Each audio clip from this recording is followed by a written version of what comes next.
Shalom. Iya, ini suara saya hampir habis ya. Tapi puji Tuhan, ya bahkan ini rasanya panas sekali ya. Apa cuma saya yang rasa panas, apa semua rasa panas ini? Panas ya saudara ya, berarti nerakanya mulai terbuka ini ya. Kita harus bertobat. Saudara, hari ini tema firman Tuhan ya, bulan ini di gereja ini adalah hidup yang memuliakan Tuhan. Berapa banyak dari kita yang mau hidup memuliakan Tuhan? Ya, saya percaya tidak ada kerinduan yang lain tentunya selain kita hidup memuliakan Tuhan. Nah, kita akan belajar dari firman Tuhan. Ya, ada salah satu orang yang hidup memuliakan Tuhan, saudara. Bagaimana hidupnya dipakai Tuhan dengan luar biasa. Mari kita buka Kisah Para Rasul. Ya, yaitu Filipus ya, seorang tokoh di Alkitab ya. Ini bukan Filipus murid Yesus, tetapi Filipus yang ada di Kisah Para Rasul yang dipilih oleh Rasul Paulus ya. Kita lihat dari Kisah Para Rasul pasal yang ke-6 dulu, ayat yang pertama. Di sana dikatakan 7 orang dipilih untuk melayani orang miskin ya. Ayat yang pertama, pada masa itu ketika jumlah murid makin bertambah, timbullah sungut-sungut di antara orang-orang Yahudi yang berbahasa Yunani terhadap orang-orang Ibrani. Karena apa? Pembagian kepada janda-janda mereka diabaikan dalam pelayanan sehari-hari. Jadi kita belajar juga dari Rasul Paulus, gereja harus membuka mata bagi orang-orang miskin yang ada di sekitar kita. Katakan amin ya. Dan di sini ada pembagian kepada janda-janda. Tapi yang diperhatikan tuh janda tua, bukan janda muda ya. Apalagi bapak-bapak ya. Saudara, dikatakan di sini lalu terjadi sungut-sungut. Ayat yang kedua dikatakan, berhubung dengan itu ke-12 rasul itu memanggil semua murid untuk berkumpul ya, dan berkata, kami tidak merasa puas karena kami melalaikan firman Allah untuk melayani meja. Karena itu saudara-saudara, pilihlah 7 orang di antaramu ya. Ibu Hana tentu tidak bisa bekerja sendiri ya, harus ada orang-orang yang menopang di dalam pelayanan. Sama seperti di Kisah Para Rasul jemaat mula-mula. Lalu dikatakan pilih 7 orang di antaramu yang terkenal. Yang pertama apa? Baik ya. Lalu yang kedua, yang penuh dengan roh dan hikmat. Supaya apa? Supaya kami mengangkat mereka untuk tugas itu. Kita lihat di sini saudara, orang yang dipilih untuk melayani Tuhan, memuliakan Tuhan. Yang pertama, dia harus terkenal baik. Ya, jangan orang terkenal jahat dipilih melayani Tuhan, saudara ya. Nah, kecuali dia sudah bertobat, harus ada buah-buah yang terlihat supaya tidak menjadi batu sandungan. Ya, banyak kita melihat saudara. Di sini yang pertama dikatakan 7 orang dipilih. Yang pertama terkenal baik, buahnya itu loh. Yang kedua penuh roh dan hikmat. Tentunya roh, penuh roh kudus, bukan roh jahat ya saudara ya, karena roh ini ada macam-macam ya. Tentu yang penuh dengan roh, huruf besar di situ adalah roh Allah, roh kudus ya, dan juga dia harus penuh hikmat. Karena di dalam melayani Tuhan, memuliakan nama Tuhan, kita tuh butuh hikmat di dalam menyelesaikan satu masalah. Ada orang-orang yang tidak pakai hikmat Tuhan, hanya emosi saudara, lalu akhirnya marah-marah, tidak memuliakan Tuhan, malah ya sebaliknya hidupnya tidak dapat apa-apa. Lalu salah satu di antaranya yang dipilih di sana adalah namanya Filipus ya. Jadi ini bukan Filipus murid Yesus, tapi Filipus 7 orang yang dipilih di Kisah Para Rasul. Kita lompat lihat ya apa yang dilakukan oleh Filipus dalam pelayanan. Kisah Para Rasul yang ke-8 saudara. Setelah dipilih, Filipus menjadi seseorang yang memuliakan Tuhan. Ya, Kisah Rasul pasal yang ke-8 ayat yang ke-4 mulai. Filipus di Samaria, saudara, dikatakan di sana. Lalu mereka tersebar itu menjelajah seluruh negeri itu sambil memberitakan Injil. Ayat yang ke-6, ketika orang banyak, ayat yang ke-5 dulu. Dan Filipus pergi ke suatu kota di Samaria dan memberitakan Mesias kepada orang-orang di situ. Ayat 6, ketika orang banyak itu mendengar pemberitaan Filipus dan melihat tanda-tanda yang diadakannya, mereka semua dengan bulat hati menerima apa yang diberitakannya. Saudara, kenapa buah dari pelayanan Filipus itu begitu luar biasa ya? Ketika dia mengajar, dia memberitakan Injil, ada kuasa. Karena kita sudah tahu tadi yang di atas, yang pertama, dia itu terkenal baik, penuh roh dan penuh hikmat. Ya, di dalam hidup ini kita harus menghasilkan buah untuk memuliakan nama Tuhan. Terutama pertama dari keluarga terlebih dahulu. Ya, orang keluarga terdekat itu harus mengetahui dan melihat buah-buah roh dalam hidup kita, supaya ketika kita melayani, ya pelayanan itu berdampak, saudara. Kemarin ada yang bertanya sama saya, Bu, saya ini juga hamba Tuhan, saya tuh pengen ya khotbah supaya khotbah saya itu bisa didengar orang, dan bukan cuma didengar, Bu, supaya mereka mengalami perubahan hidup.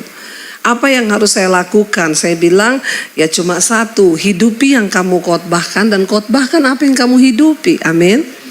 Ya, jangan cuma tiru-tiru khotbah orang lain tapi kita tidak menghidupi khotbah itu. Makanya setiap orang percaya kepada Tuhan harus diproses. Saya berdoa supaya semua saudara diproses Tuhan, katakan amin. Proses Tuhan itu penting supaya iman kita ini bertumbuh dan kita bukan cuma bisa cerita. Makanya saya bersyukur saudara, hari ini ya orang tuh datang konseling sama saya dengan berbagai masalah. Tapi saya bersyukur banyak dari persoalan yang mereka hadapi itu juga sudah saya alami. Contoh, Bu, saya ini dikejar debt collector. Saya tanya, udah berapa lama kamu dikejar debt collector? Udah 6 bulan. Bersyukur, saya dulu 2 tahun. Amin. Ya, emang Bu Debbie pernah dikejar debt collector? Pernah, saudara nggak tahu kan?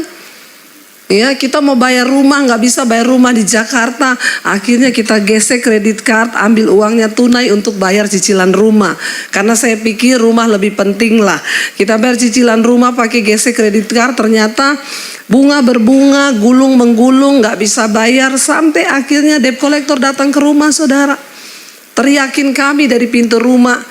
Ya, pendeta kok utang nggak bayar loh. Dan itu debt kolektornya orang Kristen lagi, orang Ambon saudara. Saya masih ingat namanya Victor itu. Di sini nggak ada nama Victor ya. Saya panggil dia masuk ke rumah, Victor kamu sini Victor. Saya tahu kamu itu disuruh nagih. Tapi ya saya sudah pergi ke bank untuk bisa nego. Kamu nggak usah teriakin saya. Saya tahu dia cuma mau minta uang supaya kita nggak usah bayar utangnya. Kasih aja dia duit, dia pergi itu. Ya. Saya bilang bukan begini caranya. Saya juga sudah menangis sama Tuhan loh. Iya pendeta kok nggak bayar utang. Saya nangis saudara. Saya nangis. Saya nggak pernah kabari orang tua saya di Solo. Saya nggak pernah telepon orang tua saya di Sulawesi. Ya saya nangis di kamar. Tuhan, kenapa Engkau izinkan ini terjadi Tuhan? Saya ini hamba Tuhan loh. Ya Tuhan tuh cuma jawab gini. Kenapa kalau kamu dipermalukan? Emang kenapa kalau namamu hancur? Emang kenapa kalau kamu diizinkan difitnah, dihina? Masalah buat kamu. Nggak cukup sampai di situ. Dia lihat saya di Instagram. Oh ini Bu Debbie diundang di gereja ini. Dia telepon itu gereja-gereja yang undang saya. Dia ngomong, ini pendetanya mana ya? Itu Debbie Basjir sering diundang di gereja situ khotbah ya. Bilang ya sama Debbie Basjir bayar utangnya. Malu nggak saudara? Malu saya. Tapi Tuhan harus izinkan itu terjadi. Ya saya nangis di kaki Tuhan. Sampai satu waktu saya sama suami saya bilang, kita nggak bisa loh kayak gini. Ayo kita duduk bersama, kita libatkan Tuhan. Duduk di meja makan, waktu itu saya ingat bersama. Kita gelar semua itu kredit card, kita hitung ini utang kita berapa. Kita harus berdoa. Memang secara manusia tidak ada jalan. Lalu akhirnya kami berdoa. Ya kita bilang Tuhan, ini semua utang kami waktu itu kita hitung sekitar 80 jutaan. Kami berdoa dalam nama Yesus, kami mau melibatkan Tuhan. Biar terjadi financial freedom, keuangan yang bebas, kita tidak terlibat hutang. Kami berdoa bersama, saya nggak curhat ke orang tua. Saya nggak curhat ke kakak ipar untuk minta uang. Saya nggak cari siapapun. Saya melibatkan Tuhan, dan Tuhan itu hidup, saudara. Dia ada. Lalu kami berdoa bersama, tumpang tangan, nangis, saudara. Berapa hari kemudian ada seorang ibu telepon saya, Bu Debbie, saya pengen ketemu ibu ya. Iya, yuk kita ketemu di mall. Kenapa, Bu? Bu, saya nggak tahu ya. 2 hari ini saya ingat ibu terus, dan Tuhan suruh saya memberkati ibu. Ya, ini saya kasih emas batangan 50 gram, 100 gram. Ini harganya 50 juta zaman itu. Dan ada uang cash 50 juta saya transfer ke rekening ibu. Tuhan suruh berkati saya, ibu kasih uang 100 juta. Kok nggak wow ya? Wow loh saudara, wow ya. Kita nggak perlu curhat kemana-mana kan. Tuhan itu hidup. Kenapa manusia nggak pernah lihat mujizat? Karena kalau ada masalah, engkau lari kepada manusia, engkau nggak lari kepada Tuhan. Lalu hari itu saya terharu, saudara. Saya nangis, saya bilang, Bu, kenapa ibu bisa melakukan ini semua, Bu? Saya nggak tahu, tapi Tuhan suruh saya. Saya nggak pernah cerita ke ibu itu kalau saya punya utang 80 juta yang harus saya beresin. Ya, lalu dia kasih itu, saya cerita, Bu, memang kami sedang bergumul. Saya cerita begini-begini, dia juga terharu. Lalu kami beresin itu utang-utang, saudara.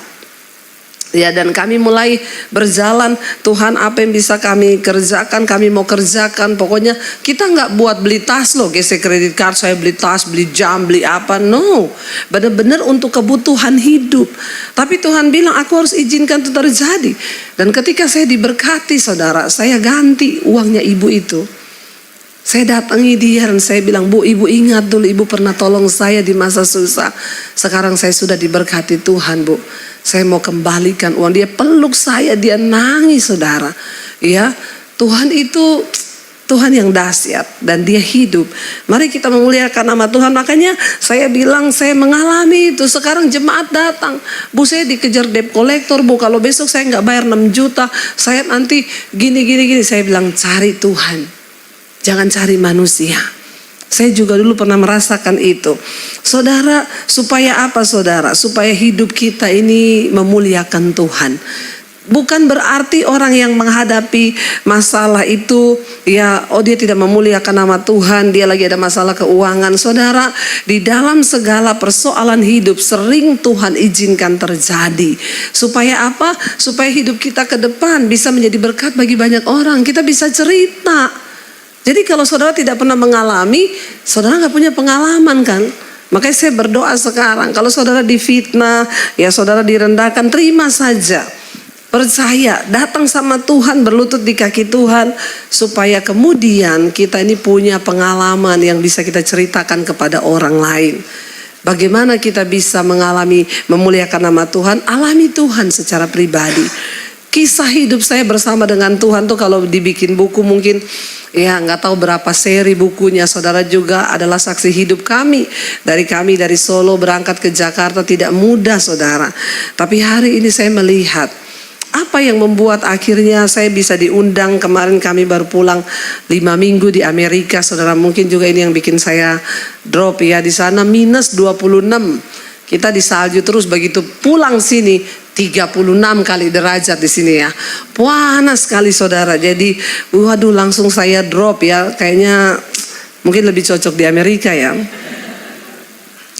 Sudah ditawari, ayo Bu balik ke California, Bu, buka cabang di sini, kita siapin gereja, kita siapin semua-muanya.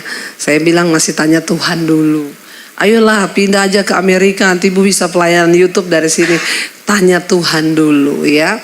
Saya melihat saudara bagaimana Tuhan itu ya mengangkat seseorang yang memang mau sungguh-sungguh bertobat. Makanya Bapak Ibu kemarin waktu Natal di sini ya disampaikan satu tema tentang terang Yesus membawa kelegaan. Ya, mengambil kisah dalam Kisah Para Rasul, seorang lumpuh yang sejak dari lahirnya itu dia tidak bisa berjalan dan cuma ditaruh orang di depan pintu bait Allah supaya ada yang ngasih dia uang. Tetapi Yesus tahu yang dibutuhkan orang ini sebenarnya bukan uang. Yang dia butuhkan adalah kesembuhan agar dia bisa berjalan dan memuliakan nama Tuhan. Hari ini saya mau beritahu buat kita semua, Bapak Ibu, yang keluarga membutuhkan adalah lebih dari uang. Yesus. Ya, kalau ada anakmu yang hidupnya susah, ya, kenapa anak ini susah? Jangan kita cuma berusaha cari orang bisa tolong dia, kasih duit, kasih pekerjaan, tapi berdoa bagaimana jiwanya itu bisa mengenal Yesus. Kenapa? Karena yang dia butuhkan itu bukan uang, bukan pekerjaan. Yang manusia paling butuhkan dalam hidup ini apa, saudara? Tuhan. Ketika dia berjumpa dengan Tuhan secara pribadi, barulah hidupnya bisa dipulihkan Tuhan. Ketika dia dipulihkan Tuhan, baru dia bisa memuliakan nama Tuhan. Ya, nggak mungkin seseorang itu bisa memuliakan Tuhan kalau dia tidak bertobat. Jadi pertobatan itu yang dapat memuliakan Tuhan, saudara. Dikatakan di situ, makanya Filipus dipilih. Kenapa? Karena dia seorang yang terkenal baik, penuh dengan roh dan juga hikmat. Hikmat itu kita dapatkan ketika apa? Alkitab berkata permulaan hikmat ialah takut akan. Tidak mungkin seorang manusia bisa memiliki hikmat Allah kalau dia tidak takut akan Tuhan. Ya, mari kita bawa keluarga kita bawa ya anak cucu kita untuk mengenal Tuhan. Karena kalau dia sudah mengenal Tuhan, sudah hidupnya itu sudahlah, pokoknya nggak ada lah yang mustahil buat Tuhan kerjakan. Saya pelayanan di Amerika kemarin, saya ketemu dengan seorang ibu. Dia bercerita ke saya, saudara, ibu muda. Dia bilang, Bu Debbie, saya mau berterima kasih sama ibu. Selama pandemi, ya, saya sangat diberkati dengan khotbah-khotbah ibu dan hidup saya dipulihkan. Dia cerita, hidup saya hancur, Bu, dan memalukan nama Tuhan. Ceritanya, kami rumah tangga tidak pernah harmonis, suami istri berantem, akhirnya suami saya berselingkuh dengan teman kerjanya. Ketika dia berselingkuh, dia nggak peduli anak, nggak peduli istri, lalu akhirnya kami makin ribut setiap hari. Sampai pada satu titik suami saya memutuskan untuk menggugat cerai saya. Lalu saya tidak bisa bikin apa-apa, Bu. Dia sudah menggugat, lalu diputuskanlah kami cerai. Dan akhirnya dia pergi sama wanita itu. Di tengah kebimbangan hidup saya stres, saya tertekan, saya kecewa. Saya ketemu dengan seorang laki-laki yang datang menawarkan perhatian dan cinta kepada saya. Apa yang terjadi? Laki-laki ini juga suami orang, Bu. Dosa itu akan berakibat dosa, dosa, dan dosa. Lalu saya jatuh dalam pelukan laki-laki ini. Singkat cerita, saya hamil dengan laki-laki suami orang ini. Dan apa yang terjadi, Bu? Ketika saya hamil, saya tahu saya tidak mungkin akan dinikahi karena dia juga punya istri. Saya gugurkan kandungan saya. Perhatikan, saudara. Orang kalau dibawa pengaruh dosa, hidupnya tidak mungkin memuliakan nama Tuhan. Sebaliknya, dia mempermalukan nama Tuhan. Dia gugurkan kandungannya dan di situ dia stres, dia sampai berpikiran lebih baik saya mengakhiri hidup saya dengan bunuh diri. Iblis datang menuduh semuanya sudah hancur, buat apa lagi kamu hidup? Dan dia bilang, di tengah masa saya itu lagi di dalam keadaan tertekan, ada yang mengirimkan khotbah ibu kepada saya. Pertama kali saya mendengarkan khotbah ibu, saya menangis di kamar saya dan Tuhan jamah saya, Bu. Dari situ saya terus ikutin semua khotbah-khotbah ibu, saya terus dekat dengan Tuhan. Akhirnya saya bertobat, saya putuskan laki-laki itu dan saya memutuskan untuk kembali hidup mencari Tuhan. Saya berdoa buat suami saya, seperti yang ibu sering sampaikan, berdoa jika ada seseorang di antara suami istri yang masih mau kehendak Tuhan terjadi atas rumah tangga itu, maka Tuhan pasti sanggup memulihkan. Saya berdoa dan Tuhan mengabulkan doa saya. Tiba-tiba suami saya balik, datang ke rumah dan memohon maaf. Dia bilang, ternyata perempuan yang saya jatuh cinta itu ya tidak lebih baik dari kamu. Iya, memang bapak-bapak kalau mau selingkuh dipikir dulu ya. Karena saudara dipikir ya, oh itu istri saya cerewet, Bu, ini ya selingkuhan saya baik, kan masih bulan promosi tuh. Nanti kalau sudah habis promosinya lebih gila dari istrimu. Gak usah macem-macem ya, apalagi bapak-bapak ya gitu ya. Lalu Dia bilang gak lebih baik dari kamu, jadi saya memutuskan untuk kembali ke kamu dan anak-anak. Lalu dia cerita, tapi saya harus cerita ke kamu, selama kamu pergi saya pun sudah berbuat dosa. Saya jatuh dengan suami orang, saya berzina, saya hamil dan saya menggugurkan kandungan saya. Tapi kalau pemulihan itu dari Tuhan, semua sempurna. Suaminya peluk dia bilang saya pun berdosa terhadap kamu, kita saling memaafkan, kita memulai dari yang baru bersama Tuhan. Saya di sana saudara, dia peluk saya, dia bilang, Bu terima kasih Bu, sekarang keluarga kami sangat diberkati Tuhan, harmonis, setiap malam kami ikut mesbah doa. Suami saya cinta Tuhan, kami membangun keluarga kami di dalam takut akan Tuhan. Saya bilang yes, tidak ada perkara yang mustahil bagi Tuhan. Ya bahkan yang sudah bercerai pun Tuhan tuh sanggup memulihkan, asal kita tuh mau sungguh-sungguh punya hati datang kepada Tuhan, minta saudara. Dan akhirnya mereka dipulihkan. Dia cerita kepada saya, terima kasih Bu, khotbah ibu itu yang sangat memberkati saya. Saudara, ya lalu dikatakan di sini ketika Filipus mulai melayani mereka ke daerah Samaria, dikatakan ketika banyak orang mendengar pemberitaan Filipus dan melihat tanda yang diadakannya, mereka semua dengan bulat hati menerima apa yang diberitakannya itu. Pemberitaan firman, pelayanan kita akan berdampak ketika kita menghidupi firman Tuhan. Katakan, gak mungkin pelayanan kita berdampak kalau kita gak hidupi firman Tuhan. Dan saya mau kasih tahu, iblis itu tahu loh. Iblis itu tahu saudara melayani Tuhan di mimbar, tapi saudara tidak menjadi pelaku firman. Sorry, iblis ketawain saudara. Ya, kenapa? Karena di luar iblis tahu hidupmu. Iblis ngomong, lihat ya, biarin aja dia pelayanan. Yang penting pulang pelayanan nih, lihat hidupnya. Buat apa saudara? Lihat kepahitan, lihat tetap gini. Kita berdoa supaya Tuhan, hidup kita nih di gereja sama di luar gereja itu sama. Ya, saya pelayanan di Tentena beberapa waktu yang lalu, seminar hamba-hamba Tuhan saudara di Poso ya. Ketemu dengan seorang ibu. Dia cerita ke saya, Bu, saya mau bersyukur sama ibu saya dan suami dipulihkan Tuhan. Jadi kami ini orang Kristen dari sananya, dari lahir sudah Kristen saudara. Terus suami saya ini Bu, perokok, ya penjudi, peminum, semua sudah ada dalam dirinya. Pokoknya ya seperti yang ibu ngomong lah. Ya kalau nggak manusia ya setan suami saya ini. Lalu dia bilang, saya tuh berdoa buat suami saya. Yang saya paling jengkel, yang bikin marah itu Bu, kalau dia tuh merokok ya. Tuh pulang ya, kalau merokok di rumah itu sudah asap, debu rokok itu di mana-mana, puntung rokok. Saya bilang sama suami saya, dia bilang, kamu tuh ya coba bertobat, sudah berhenti merokok. Lalu suaminya bilang, kalau udah kayak gitu berantem. Iya saya juga tahu gini ribut saudara.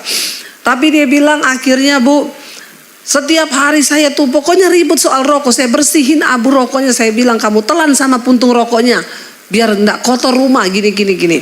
Sampai satu saat dia baca Alkitab. Dia dapat satu ayat yang berkata, hai istri, menangkanlah suamimu tanpa perkataan, hanya dengan perbuatan. Dia bilang ini ayat ini ngomong ini bener gak ya? Saya itu ngomong ke suami sampai berbusa-busa aja dia nggak tobat, apalagi tanpa perkataan diem tok. Bagaimana mungkin suami bisa berubah? Halo ibu-ibu, ya kita pikir karena perkataan kita suami bertobat, ya malah tambah ribut saudara ya. Akhirnya dia bilang ya sudah, tapi saya mau uji bener nggak ini firman Tuhan. Dia uji. Tiap hari dia bersihin abu rokok, suaminya puntung rokok. Dia bilang dalam nama Tuhan Yesus, saya nggak mau ngomong sama suami saya lagi Bu soal ini. Tapi Tuhan dia bilang saya mau untuk suamiku bertobat. Ini terakhir saya bersihin debu rokoknya. Setiap hari dia perkatakan seperti itu. Satu kali malam-malam suaminya kerasukan saudara. Tengah malam jam 2 kerasukan. Dia kaget, dia bilang aduh Bu, saya tuh bener-bener lihat suami saya tuh bukan dia lagi. Matanya merah, ngomongnya itu sudah gak benar. Lalu dia bilang ke istrinya gini, kamu gak usah baca-baca Alkitab, Gak usah dengar-dengar khotbah, itu pendeta-pendeta nabi palsu. Lalu istrinya bilang, saya tahu bukan kamu, ini setan yang ada dalam kamu, dalam nama Yesus. Akhirnya istrinya mulai perangi. Dia bilang, Bu Debbie saya tahu Bu, saya baru kali itu ngadepi yang kayak gitu. Tapi ini waktu Tuhan, saya gak boleh lari lihat suami saya ini kayak setan. Ya, jadi dia doakan, dia tengking. Lalu suaminya itu dalam keadaan kerasukan ngomong, ambilin rokok saya. Dia bilang, di mana? Di situ, ditunjukin hampir semua sudut rumah itu dia sembunyiin rokok. Istrinya kaget saudara, akhirnya diambilin di depan istrinya, di depan suaminya. Istrinya itu remet, dalam nama Yesus, suamiku stop merokok. Akhirnya dia sadar paginya, nggak berapa lama saudara, istrinya terus berdoa. Dia bilang, oh berarti ini setannya mulai panas. Ya, tanpa perkataan loh. Istrinya berdoa untuk suaminya diam-diam dan sorga mulai bekerja. Lalu saudara, satu saat suaminya anfal, dia jatuh kayak orang kena serangan jantung. Gak bisa bernapas, istrinya itu tengking, dalam nama Yesus. Pak, berseru kepada nama Yesus. Suaminya ini gak bisa panggil nama Yesus. Panggil nama Yesus, mulutnya itu kayak terkunci. Ayo berseru kepada nama Yesus. Dia gak bisa berseru kepada nama Yesus saudara. Akhirnya istrinya tuntun terus. Dia bisa teriak dalam nama Yesus. Istrinya bilang, minta kesempatan hidup Pak, supaya kamu memuliakan Tuhan. Dia teriak dalam nama Yesus. Lalu dia bisa bernapas. Dia bisa bernapas, dia bangun saudara. Dan akhirnya sejak hari itu suaminya itu bertobat, berhenti rokok, berhenti minum, berhenti semua-muanya. Tuhan jamah hidupnya. Waktu saya ketemu mereka berdua datang ikut seminar hamba-hamba Tuhan. Mereka melayani Tuhan. Saudara, kok gak wow ya? Wow loh, itu Tuhan loh. Bayangkan untuk bisa suruh suami berhenti rokok, minum, judi, itu siapa yang bisa? Dia bilang, selama ini saya sudah coba dengan kekuatan saya Bu. Tiap hari saya cerewetin suami saya. Bukannya bertobat, malah semakin parah. Kalau udah tersinggung dia pergi, gak pulang-pulang saudara. Saudara, ibu, kita gak bisa dengan kekuatan kita, memang hanya doa. Jadi buat ibu-ibu di sini yang suamimu belum bertobat, berdoa, minta sama Tuhan. Ya gak usah pakai mulut, kita tutup mulut. Tapi ya namanya ibu-ibu suruh berhenti ngomong ya susah ya. Bener gak ibu-ibu ya? Namanya ibu-ibu itu waduh satu hari mengeluarkan 30.000 kata loh. Ya suruh berhenti ngomong. Ya tapi disinilah kita belajar menggunakan kuasa Tuhan. Ya dan Dia yang sanggup. Nah di sini dikatakan saudara, ya ketika dia memberitakan firman, ada banyak tanda-tanda. Dan ayat 7 berkata, sebab dari banyak orang yang kerasukan roh jahat, keluarlah roh-roh itu sambil berseru dengan suara keras, dan banyak orang yang lumpuh, orang yang timpang disembuhkan. Siapa Filipus ini? Dia tadinya cuma jemaat biasa, tapi dia dipenuhi oleh roh dan hikmat. Ketika diaktifkan pelayanannya di gereja, ditumpang tangan oleh rasul-rasul, ternyata Tuhan memakai dia menjadi berkat bagi banyak orang. Apa yang engkau pikir engkau tidak bisa, ternyata bisa. Ya ibu itu cerita ke saya, Bu, kami ini dari gereja Protestan, jadi tidak pernah saya menengking-nengking setan begitu. Tapi karena saya tiap malam ikut doa malam, ikut mesbah doanya ibu, saya ikutin khotbah-khotbah ibu, saya jadi tahu, oh ternyata kekristenan itu seperti ini. Ada satu orang di Manado juga saudara, telepon saya malam-malam, Bu Debbie, ini ada ponakan saya kerasukan Bu. Kami ini dari gereja Protestan Bu, nggak pernah ngalami yang gini-gini.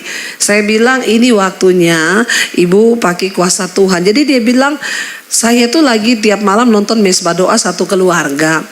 Tiba-tiba ada ponakan datang dari kampung. Nah dari kampung mereka bilang, kamu kalau datang ke rumah sini pokoknya harus ikut ritual. Tiap jam 8 ikut mesbah doa. Kami sekeluarga katanya ikut mesbah doa. Lagi ikut mesbah doa, ponakannya dari kampung ini kerasukan. Dia teriak-teriak, jangan denger Debbie Basir, matiin. Wah dia takut saudara ya, ternyata dia punya kuasa gelap. Akhirnya saya bilang, ibu-ibu jangan takut. Ibu layani, ayo ambil minyak, doakan pengurapan. Jadi mereka satu keluarga, bayangkan loh, dari gereja Protestan. yang gak pernah hadapi gitu-gitu harus menghadapi gitu. Lalu akhirnya dia bilang, kami sering dengar khotbah ibu, jadi ya saya tidak takut. Saya bilang, jangan takut ibu, ayo ibu yang layani. Mereka satu keluarga bergandeng tangan, ditengking ponakannya saudara, dalam nama Yesus didoakan, akhirnya mengalami kelepasan. Ya saya mengucap syukur lewat pelayanan ya di YouTube, saya banyak mendengar orang-orang mereka akhirnya mulai mengalami. Ya siapa Filipus, dia cuma jemaat biasa yang mungkin dari tadinya juga nggak pernah tahu yang kayak gitu-gitu, tapi karena ada Roh Kudus dalam dirinya, saya berdoa supaya jemaat yang ada di tempat ini bukan menjadi jemaat yang cuma duduk, diam pulang, nggak pernah ngapa-ngapa. Layani tetanggamu, layani keluargamu. Kalau ada mereka yang datang dari desa, ya tawarkan, saya doakan kamu, mau nggak? Doakan saudara. Siapa tahu terjadi kelepasan, kita nggak pernah tahu. Ada orang-orang di sekeliling kita itu sebenarnya tuayan yang Tuhan kirim kepada kita, dan kita yang harus melayani. Itu bukan tugasnya Ibu Hana, bukan tugasnya pendeta di gereja ini, tapi itu tugas kita semua. Ayo, supaya apa saudara? Kalau kita pulang satu saat nanti ke Bapa, ya kita ini ada buah pelayanan kita, amin. Ya jangan ditanya Bapak di sorga, kamu jadi Kristen berapa lama? 30 tahun. Terus ngapain aja? Gak ngapa-ngapa ya, datang pergi tiap hari Minggu ke gereja, duduk diam pulang gitu toh. Wah kamu ternyata pengangguran ya selama di bumi. Itu namanya pengangguran loh. Tapi kita harus saudara lihat, kalau ada tetanggamu, saudaramu, atau siapapun mungkin yang datang dari jauh dari desa, kenalkan dia kepada Yesus. Beritakan siapa Yesus itu. Lalu dikatakan di sini saudara, orang melihat ya bahwa Filipus melakukan banyak hal besar. Ayat 8, ya maka sangatlah besar sukacita dalam kota itu. Seorang yang bernama Simon telah sejak dahulu melakukan sihir di kota itu, dan dia membuat takjub seluruh rakyat Samaria, serta berlagak seolah-olah dia seorang yang sangat penting. Ya semua orang besar kecil mengikuti dia. Ada seorang tukang sihir di situ.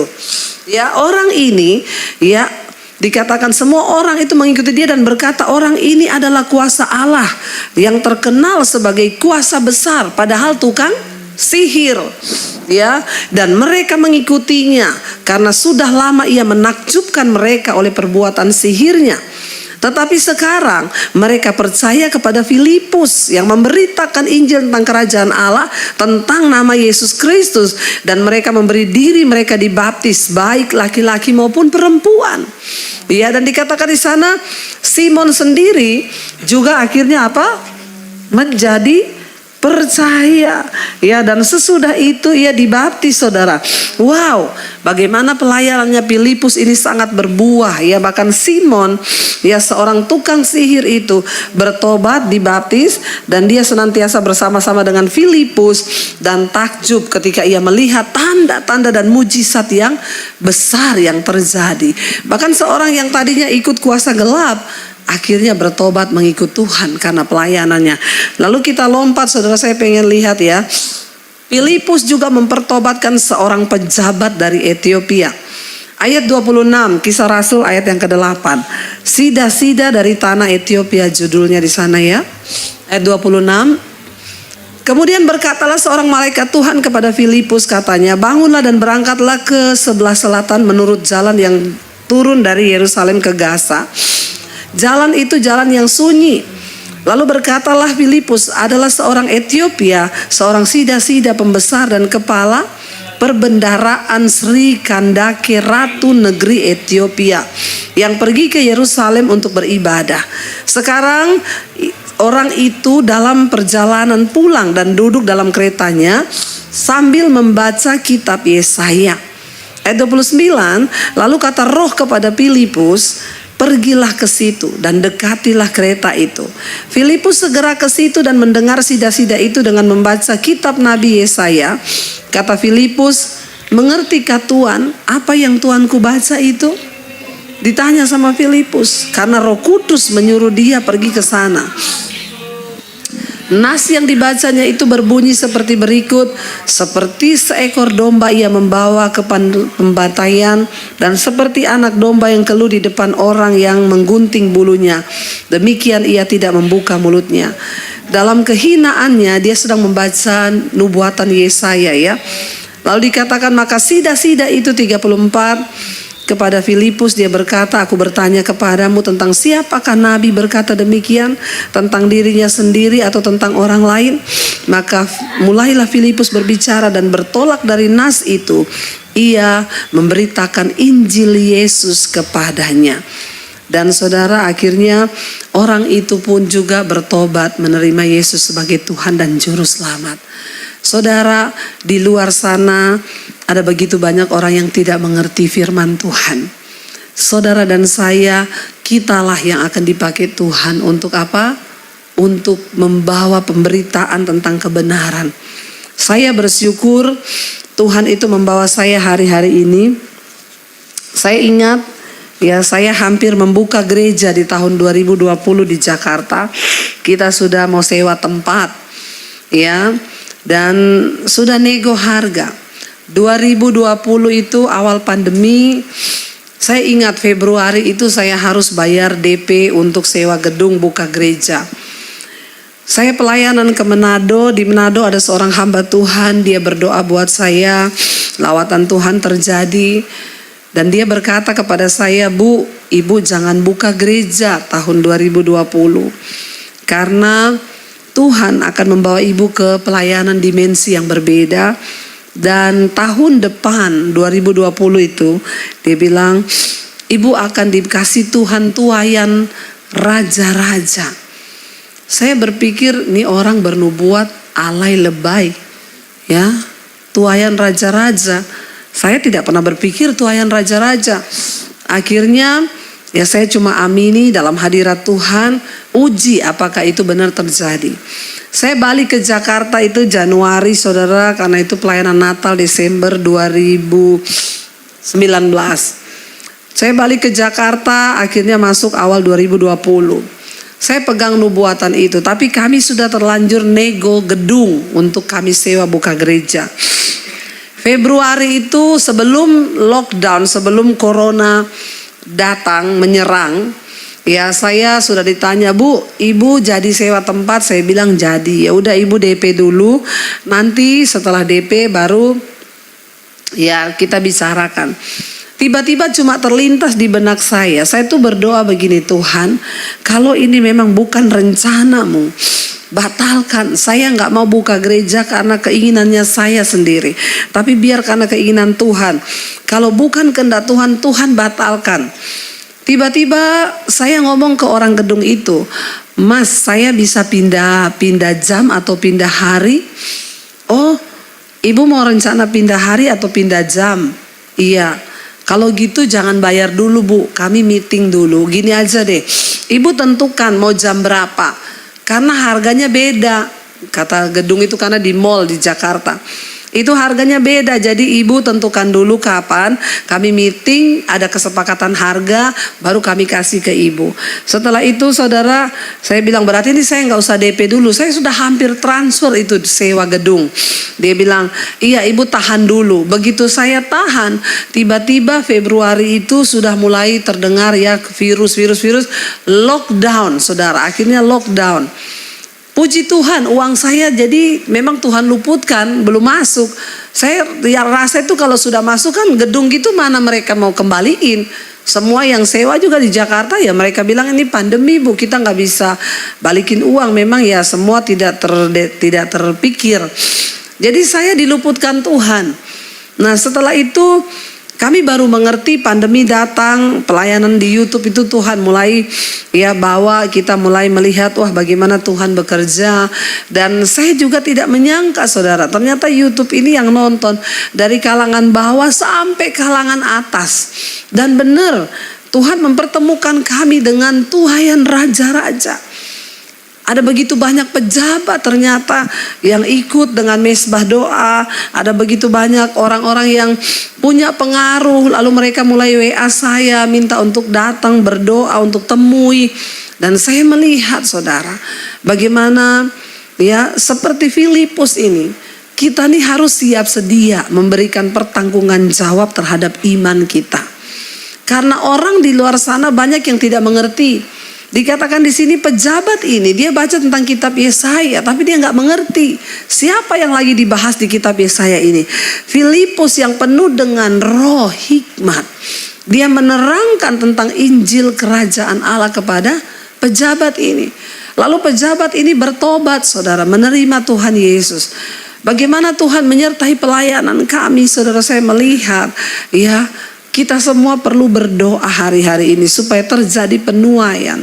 Yesus berkata, di akhir zaman tuaian itu menguning, tapi penuainya sedikit. Saya berdoa supaya jemaat di tempat ini menjadi penuai-penuai di akhir zaman. Menangkan jiwa-jiwa. Ya, kemarin saya baru dari Bandungan peletakan batu pertama sekolah misi. Itu yang Tuhan taruh di hati kami. Kami tidak buka gereja di Jakarta. Orang tanya, "Bu, ibu buka gereja di mana, Bu? Saya mau pindah ke gereja ibu." Saya bilang, "Gak usah, di Jakarta udah banyak gereja, gak usah pindah-pindah. Kalau mau dengar khotbah saya ya di YouTube saja." Tapi Tuhan taruh di hati kami untuk membawa kami ke satu pelayanan yang berbeda, mencetak hamba-hamba Tuhan. Karena ya, saya keliling ke daerah-daerah, saudara, pelayanan, seminar hamba-hamba Tuhan di mana-mana. Kami melihat sangat miris sekali. Ya, bahkan di Toraja udah ada gereja, ya, masjid, ya, mualaf khusus dari orang Kristen yang pindah ke seberang. Dan itu penuh, saudara. Satu kerinduan kami, ya, memperlengkapi hamba-hamba Tuhan di desa supaya Indonesia juga boleh dimenangkan bagi Kristus. Dan ketika kita bergerak bersama Tuhan, ya, saya melihat sekolah misi ini Tuhan perlengkapi.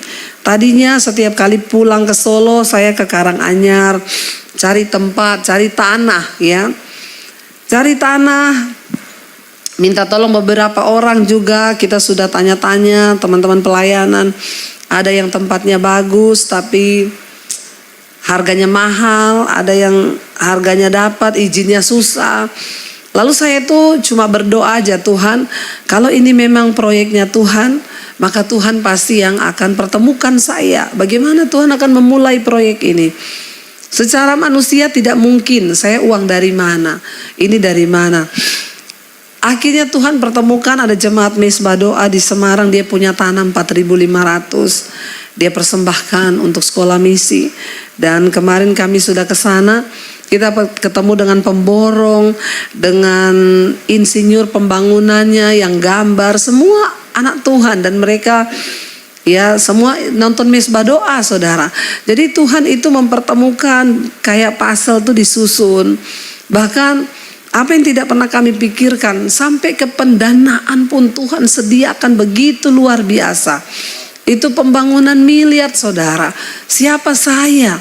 Tapi ketika kita berjalan bersama Tuhan yang besar, saya tuh menangis waktu di mobil tuh, saya bilang, Tuhan, secara manusia ini semua tidak mungkin, tapi saya melihat Tuhan pertemukan kami, diberi tanah yang begitu luar biasa. Tuhan tuh cuma ngomong satu sama saya tuh begini, aku tidak cari orang kaya, aku gak cari orang yang punya uang, aku cuma cari orang yang punya iman. Karena semua proyek kerajaan Allah itu bisa dikerjakan dan diwujudkan hanya melalui iman. Dan saya itu bersyukur, saudara, melihat apa yang Tuhan buat. Sekarang sudah mulai pembangunan, semua sudah Tuhan kerjakan. Belum saja dibangun, udah pabrik kasur telepon, Bu, nanti saya yang kasih semua kasurnya. Ya, Bu, nanti saya yang sumbang spray bantal semua. Bu, nanti saya sumbang ini. Tuhan itu luar biasa.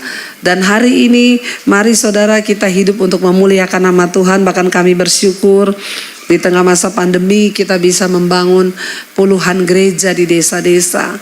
Sungguh itu bukan karena kuat dan gagah kami, bisa menopang hamba-hamba Tuhan di desa-desa setiap bulan. Semua karena anugerah Tuhan, dan saya percaya Tuhan lebih lagi ingin kita semua hidup memuliakan Tuhan. Bukan hanya ya memuliakan Tuhan itu bukan hanya dalam skup yang besar. Ayo di dalam rumah tangga dan keluarga kita terlebih dahulu. Kita hidup dalam pertobatan. Bawa anak cucumu untuk mengenal Tuhan. Sebab hanya ketika kita mengenal Tuhan, hidup kita dipulihkan, baru kita bisa memuliakan nama Tuhan.